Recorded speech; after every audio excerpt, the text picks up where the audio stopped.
Tervetuloa Sipa-Jätkepäälle.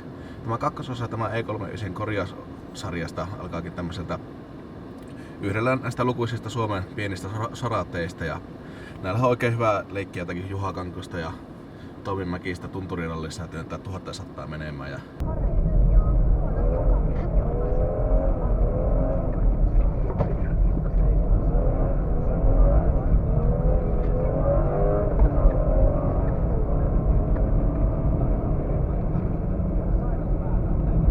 käärimättä autoa puun ympärillä, varsinkin kun tuo airbagit on vielä tästä korjaamatta. Ja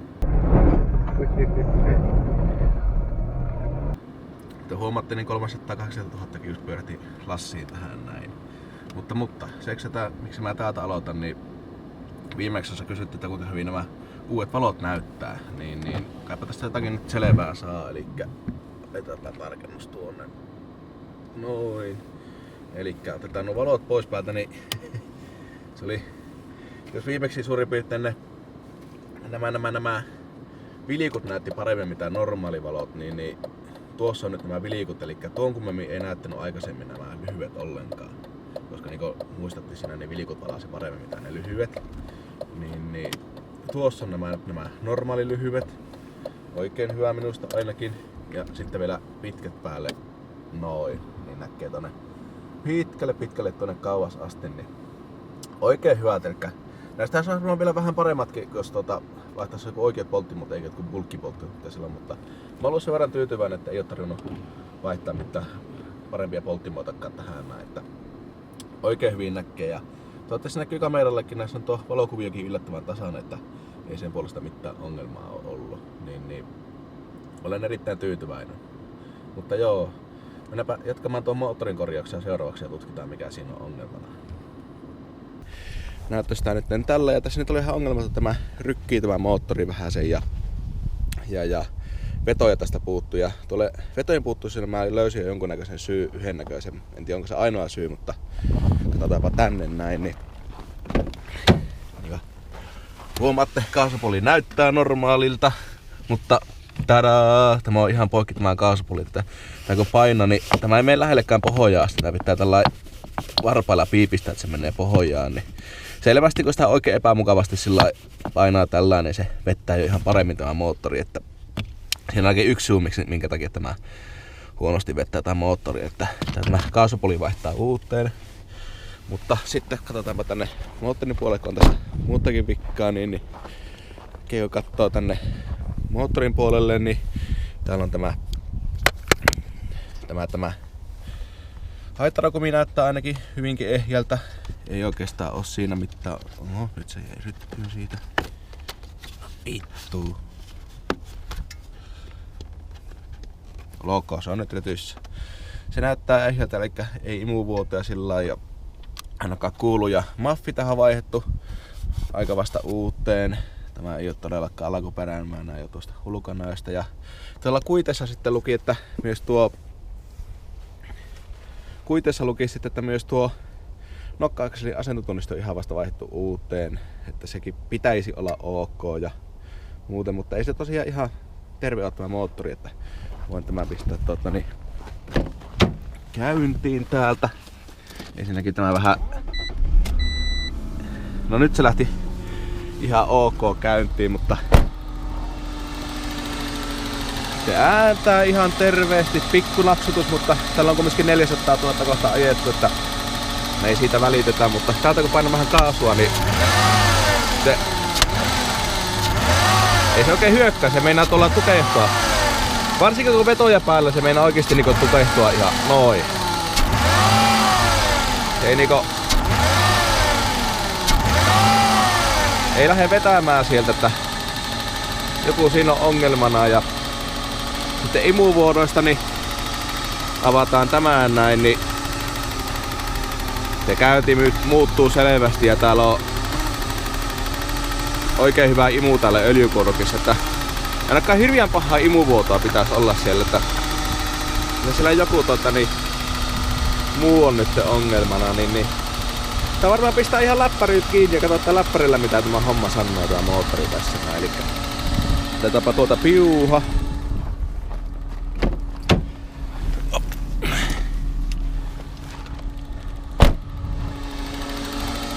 Tässä ei tosiaan ole sisällä ollenkaan tätä pistokettämyyttä, tätä moottoritilan pistoketta täällä näin, niin. Tuosta noin. No. Jättä nyt paikalleen. Äärinpäin. No niin, ja tempastaa tämä sisälle, kun tämä saatanan kylmättä ei täällä tarkene olla yltääkö tämä edes yhtään?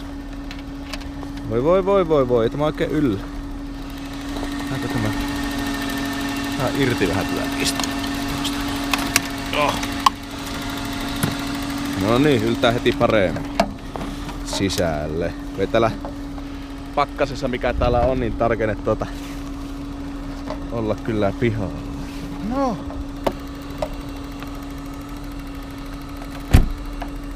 Niin. Valo palaa, niin se on ok. Ja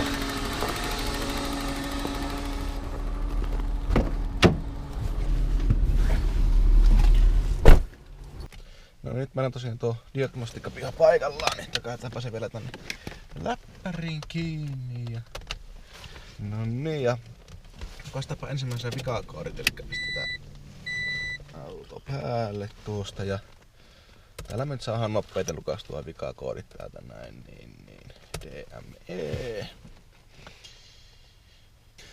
No niin, sielläpä näkyy semmoisen koodin, eli 65 Camshaft Angle Pulse Generaattori, eli nokka-akselin asentoanturi. No, tää on vähän tämmönen mielenkiintoinen koodi, koska tämä 65 voi myös tarkoittaa tuon kampura-asentoanturiakin. Ja sitten vielä kun katselin tämä auton vikahistoriaa, tai itse asiassa vikahistoriaa, mutta kuitteja mitä täällä hanskalokerassa oli, niin tähän vuoden on vaihdettu tuo kampura-asentoanturi ja nokka-akseli asentoanturi on kummatkin vaihtu kertaalleen tähän vuoden sisään. Eli hän epäilyttää, että siellä olisi taas uudestaan vikkaa noissa noin, mutta niin se niin näyttäisi ainakin. Ja katsotaan vaikka live-dataa, miltä se näytöstää sieltä, mutta sehän voi olla kumpi vaan. Ja sitten tosiaan täällä näkyy oleva, että Ignition Coil Cylinder 4, eli 4-sylinterissä Puola. No, edelleen tämä kuitteja, mitä tuossa oli, niin tämä vika on ollut jo pariin kertaa edellisen vuoden aikana, mutta tätä Puolaa ei ole vaihdettu. Tähän on vaan tulppia vaihtaa tähän vehkeeseen jostain ihmeen syystä, vaikka Eku selvästi sanoo, että Puolassa jotakin vikkaa, niin katsotaan joku uusi Puola sinne kanssa paikalleen, vaan mennäänpä sitten tänne Tom Raider lokkeriin, niin saadaan tällä kaikista järkevimmin katsottua.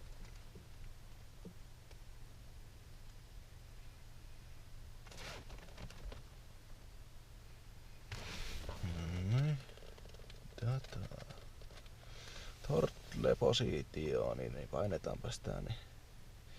Joo, niin kuin ajattelin, niin se ei mene oikein pohjaan asti, kun se on tuo kaasupolin rikki. Niin mä oikein tällainen piipistän täältä näin, niin no niin nyt se meni pohjaan asti. Eli kaasupoli meidän mitään nyt ainakin vaihtaa, mutta sitten katsotaanpa täältä ja lyönpä moottori käyntiin.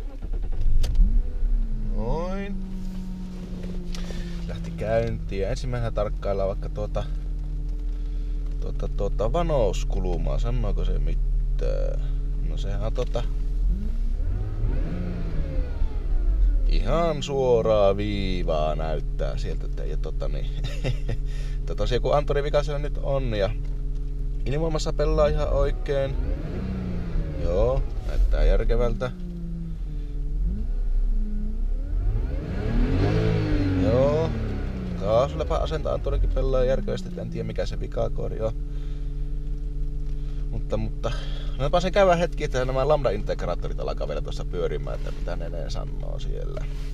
Mutta tosiaan tämä alkaa selittää näitä moottorin velttoa, että kun kaasuessa pohjii, niin totta kai vetojaan pois. Ja sitten koska tämä vanousangle on nolla, eli joko se ei saa sitä kampuran tai nokka-akselin asento-anturin tietoa, niin se ei sitä vanoustakaan kääntele eestakas täältä näin. Ja sen takia sitten niin vetoja puuttuu. Plus, että jos tässä nyt vielä jotakin muuta on vikkaa, niin myöskään adaptaatio tässä ei pyöri, koska täällä on tämmöisiä vikakoodeja päällä, eli pitää ne saada, mutta korjattua, että alkaa adaptaatiot kanssa pyöritään. Mutta ei ole vissiin nuo lambdatkaan ihan viimeisen päälle kunnossa, kun ei taho herätä sieltä, mutta kyllä se pitäisi pikkuhiljaa sieltä ruveta sanomaan jotain. Otetaanpa. Tai sitten jos ne ei sano mitään, niin meillä on lambdoissakin hämminkiä, mutta tässä antaa vikakoodia sitten. Mä veikkaan, että kohta pitäisi herätä nuo lambdatkin.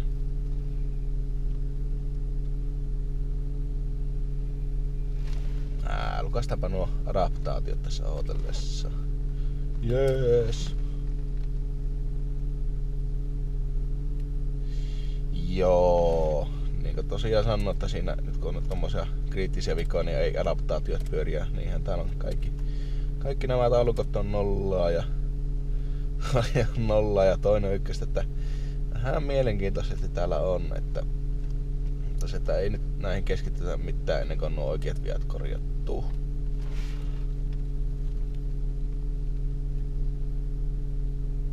No, koitapa herättää ne lammet.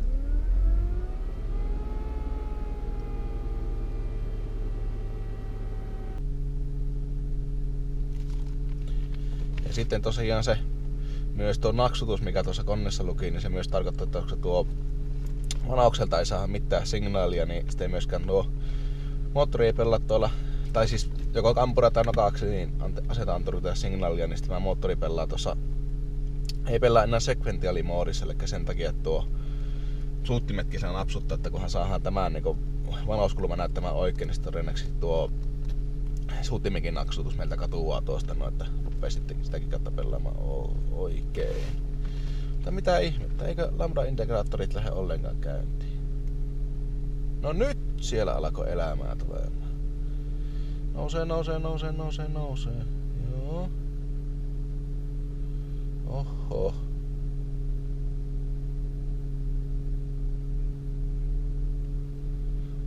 Onpas pankki ykkönen, niin näkyy seilaavan niinku tuolla 12% paikka, eli se joutuu nyt 12% tuota pankki ykköstä niin rikastamaan, että se saa kohdalleen tuo seotukset. Tuo on niinku aika paljon, että vähän ehkä viittasi, että siellä voisi olla imuvuoto siltikin tuolla imusarjassa jossain. Täällä on kyllä kakkonenkin sitten niin heiluu päälle. Mitähän tuo olisi. No, tämä ei ole pahaa, tuolla on sekin 3% paikka, tuo on ihan ok, mutta tämä pankki ykkönen ei ole kyllä ok, että tuo on noin korkealla, että on vähän kierroksia mitä se sanoo.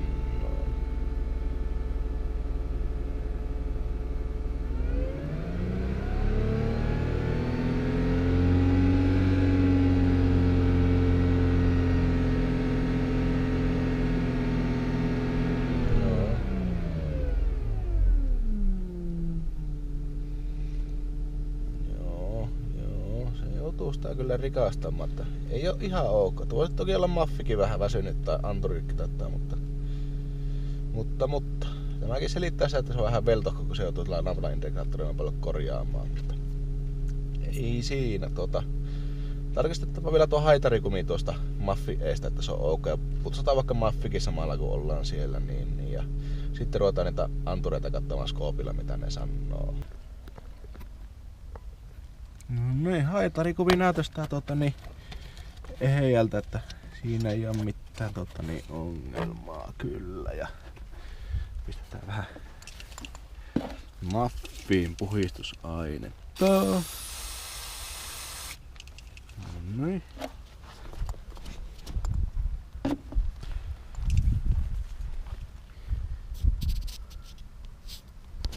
Haluan tosiaan skoopilla katsoa, että mitä anturit näyttää ennen kuin lähden summanmutikassa vaihtelemaan kalliita antureita. Tämmöisiä hommia varten olen nostanut Kiinasta tämmöisen 30 skoopin, jossa on ihan surkea kaistaleveys, mutta kyllä sen pitäisi silti riittää autohommiin oikein hyvin. Noitahan saa siis ihan kasattavina kitteinä, millaisen itsekin ostin ja tinasin läjään, mutta jos tuntuu, ettei osaa, niin noita saa myös ihan valmiiksi kasattunakin, kun maksaa vähän ekstraa. Ensimmäisenä sitten tarkistin, miltä Kampuran asentoanturisignaali näyttää, ihan vaan purkamalla ekun liittimen ja tökkäämällä skoopin Kampuran asentoanturi. Kyseessähän on perus Hall-anturi, eli sieltä pitäisi tulla 0,5 voltin kanttiaaltoa pihalle, ja siltähän se näyttää. Vähän on ehkä eturana pyöristynyt, mutta ei sen pitäisi vielä vaikuttaa tai aiheuttaa ongelmia. Kun zoomataan kauemmaksi, niin selvästi näkyy 58 pulssia ja niiden välissä 2 tyhjää, kuten pitääkin. Ei puutu pulsseja välistä tai näitä muutakaan häröjä olevan siellä. Väittäisin, että kaikki on ok. Seuraavaksi sitten nokan asentoanturi, minkä oletin olevan HAL myöskin, mutta eipä näköjään ollutkaan. Tuommoista siniaaltoa vain näkyi. No, pienen googlettelun jälkeen selvisi, että M52 Eku työntää nokan anturille 120 kHz siniaaltoa ja anturissa on sitten 2 kelaa sisäkkäin. Moottoriohjaus sitten niistä nuuskii toista kelalta palavaa siniaaltoa ja siinä pitäisi tapahtua vaihesiirto aina kun nokassa oleva puolikuun muotoinen pelti on joko anturin kohdalla tai ei. Kun zoomataan vähän ulospäin, niin niinhän siinä näyttää käyvänkin. Vähän ehkä hassulta näyttää, kun tuon skoopin epätarkka näyttö vähän aliasoi signaalia, mutta kyllä siinä selvästi tapahtuu muutos samassa ajassa, mitä kampura pyörähtää kerran ympäri. Eli periaatteessa kaikki ok. Mutta ei näköjään tullut videolla otettua sitä, että anturille menevässä ja palavassa signaalissa on iso amplitudiero, mikä ehkä kertoisi huonosta anturista, mutta en ole aivan varma. Jees, tosiaan näyttäisi siltä, että tuo ainakin minun silmään kummankin anturi signaali ihan ok, että en keksinyt mikään niissä on selvästi mielaa, että vaikka se nyt vähän jotakin outoksia oli, mutta ei niin selvästi ihan pilalla ollut se anturin signaali, niin kokeilin sitten tosiaan ihan toista boksia tänne paikalleen ja tuossa nyt loppuseen ja lisää kolmattakin boksia, vaan ei ollut boksissakaan se vika, eli kai se sitten on oikeasti se anturirikki tuossa noin ja nimenomaan se nokkaaksi asentettu anturi. Ei tosiaan boksi auttanut, niin katsotaanpa sitten se anturihomma. No niin, nokka-akseli asentettu anturi tosiaan löytyy täältä koneen päästä täältä Vanoksen Solerin takkaa. Ja sinänsä tuo on hyvin simppeli vaihtaa, ehkä liitin irti ja anturi pois ja uusi tilalla liitin paikalleen. Vaan ensinnäkin tämä Vanos Soleidodi on tässä itse anturi eessä, mikä on sinänsä ihan vielä ok erottaa.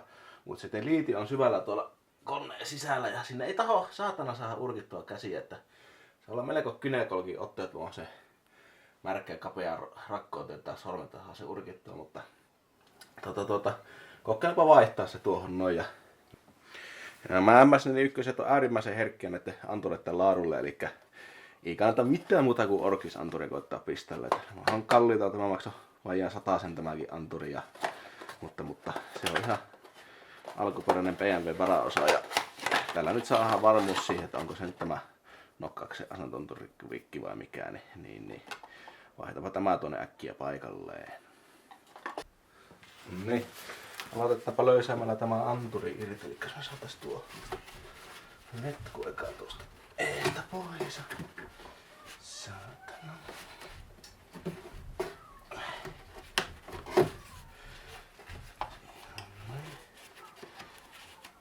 Oho. Otetaan Vanoksen solenoidin johto irti. No ja nyt se voidaan siitä pyöräyttää pois.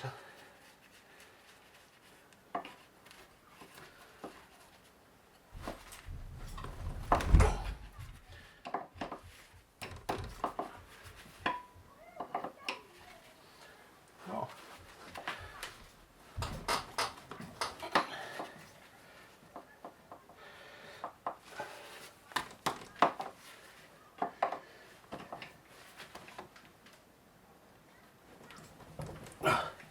No se on kyllä väännetty kunnolla ähkymomenttiin. Ei saatana vittu. Siellä se on pitänyt niin vitun tiukka. No otetaanpa tuo. Tähän aina valluu vähän öljyä vai nyt. Jaksetaan välittää niin pienestä. Öljykorkki eestä.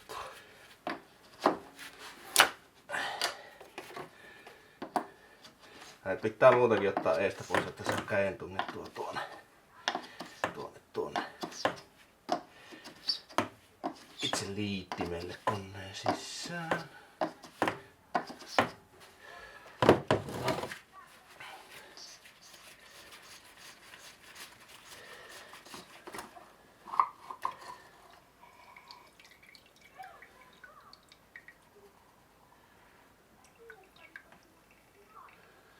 Oho, pikkusen kärsineen näköinen öljyn suoratie ihan littuun. Pitäisiköhän tähän vaihtaa öljytkin tähän vehkeeseen kaikesta päätellen. Näyttäkää nyt ihan limainen ja tuosta halakikin tämä suoratin.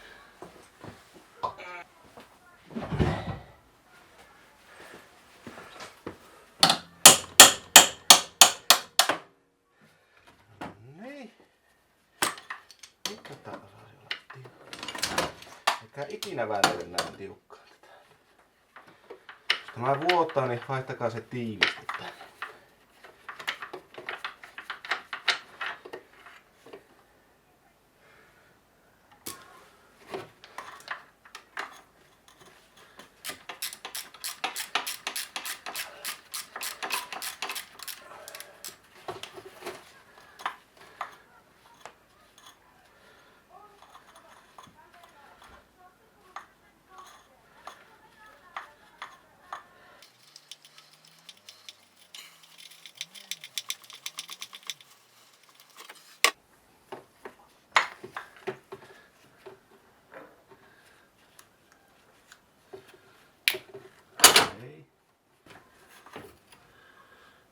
Ne pitäisi tosiaan käyttää niitä gynekologian taitoja hyväksi ja urkkia tuo liitin irti tuolta noin.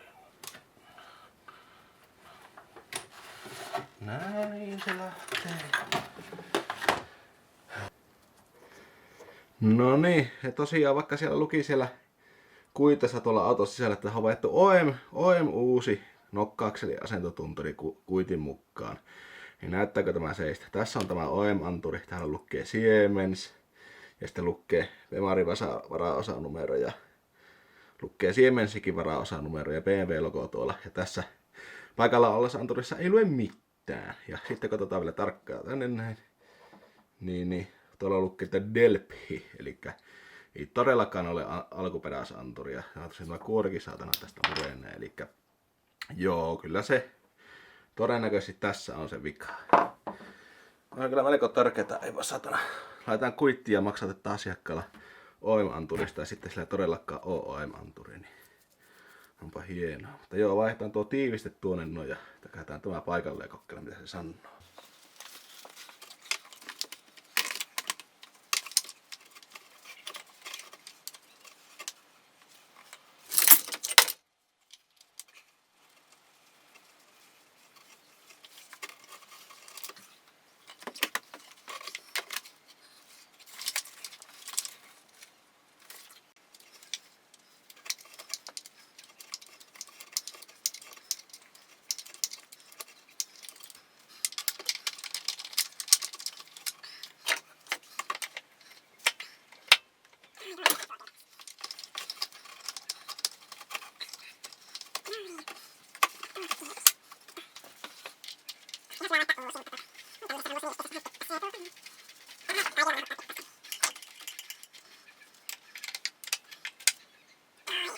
Jep, siinäpä oli tosiaan nokka-akselin asentoanturin vaihto. Heti perään pistin koneeseen sisään uuden öljynsuodattimen, sen aivan pilalle menneen tilalle, ja totta kai öljyt vaihdoin myöskin. Ihan perushalvat öljyt vaan, ei mitään ihmeellistä. Kaikki tietäneen miten öljyt vaihtuu koneeseen, niin ei siitä sen enempää sitten.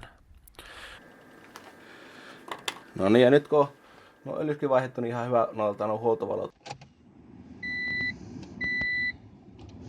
Eli se onnistuu hyvinkin yksinkertaisesti tämmöisen piuhan avulla. Katsotaan, että se näkyy, kun mulle kunnon valoja. Tänne huoltopistokkeeseen, pyörien pistokkeeseen pinni seiskaan, toinen pää maihin. 3 sekuntia nollataan öljynvaihtoväli ja 12 sekuntia niin nollautuu tuo inspektion. Ja kannattaa katsoa kännykällä ottaa tuo aika, että se varmasti onnistuu se oikea aika siihen. Eli noin. Ja nyt siellä pitäisi olla nollautunut valot.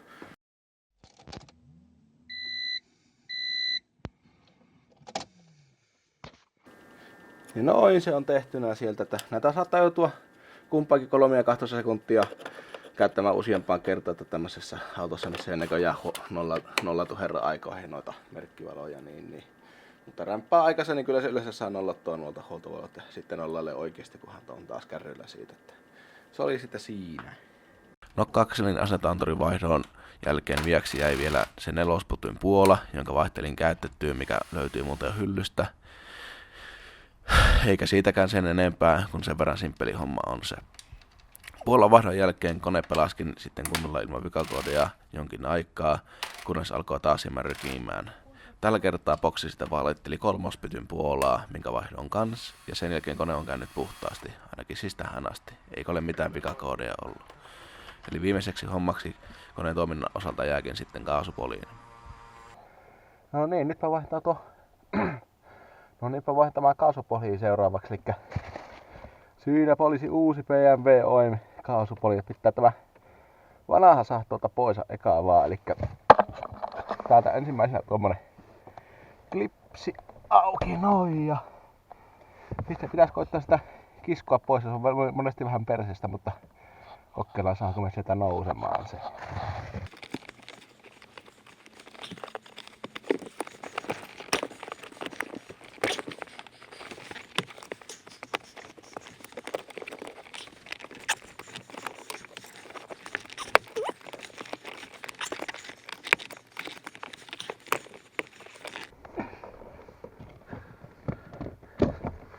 Noniin.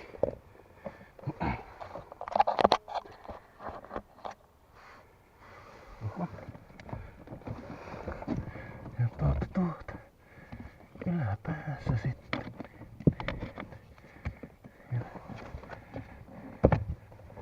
Oi. No. Noniin. Ja sitten painastaa uutta sinne tilalle.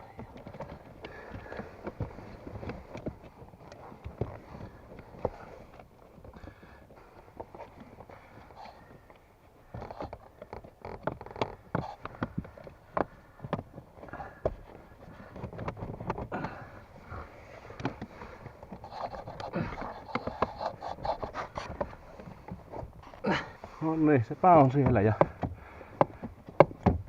varmasti vähän. Mutta joo, tämä jakso venyy liian pitkäksi, jos tungen tähän vielä loputkin hommat, kuten ohjaistimesten pumpun vaihdon ja airbag-valon korjauksen.